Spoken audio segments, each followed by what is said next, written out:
Tohle je Grandmaster Sprinkler, to úplně nový prismatický tool, který právě dorazil s novým cooking updatem. A já ho teď pro vás otestuju, jestli je opravdu tak overpowered, jak všichni říkají. Sleduj až do konce, protože výsledky jsou opravdu šílený. Klikni na tlačítko odběru a klikni na tlačítko like a užij si video. Vítejte všichni, v dnešním videu vám ukážu novou metodu se sprinklerem, která je fakt extrémně silná. Tady ho máme, tady je ten Grandmaster Sprinkler. Co vlastně dělá? Že masivně zvyšuje rychlost růstu, šance na mutace, velikost ovoce a dává boost i vašim mazlíčkům a vydrží až 10 minut. V Gearshopu právě teď proběhl refresh, ale bohužel jsme ten Grandmaster Sprinkler nedostali. Takže nezbývá nic jiného, než ho koupit. A upřímně lidi, tenhle sprinkler úplně mění hru Grow a Garden. Získat můžete tolik mutací jen tím, že ho použijete.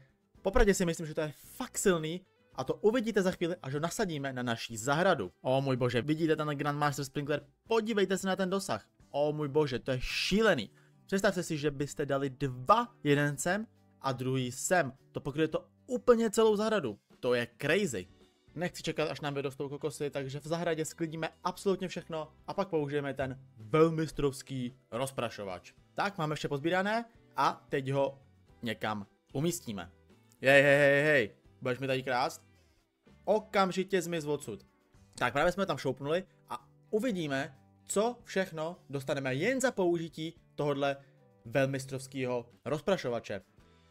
Tady můžeme zasadit pár bambusů, možná dostaneme nějaké šílené mutace, možná nějaký bude fakt jako velký.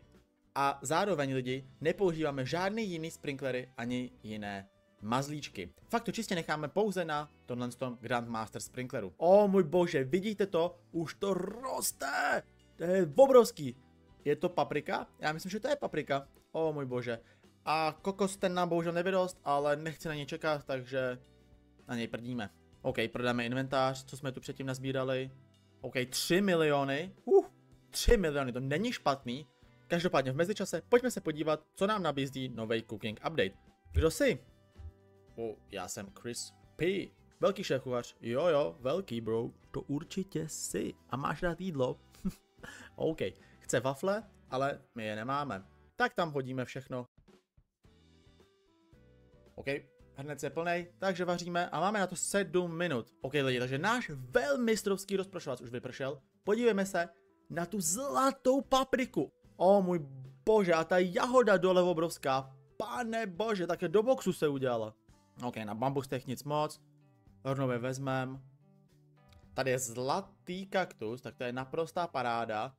A tady dračí ovoce. Má Moonlight. OK, vypadá to dobře.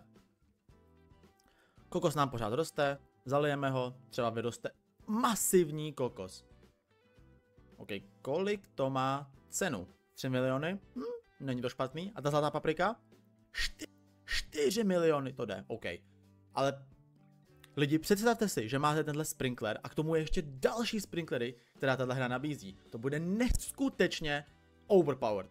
Jen s tímhle jedním jsme teď prodali 12 milionů shekels, což je fakt parádní, to není vůbec špatný. OK lidi, tohle je všechno pro tohle video, tohle byl Grandmaster Sprinkler. Jestli chcete další videa, dejte odběr a like a uvidíme se příště. Čau!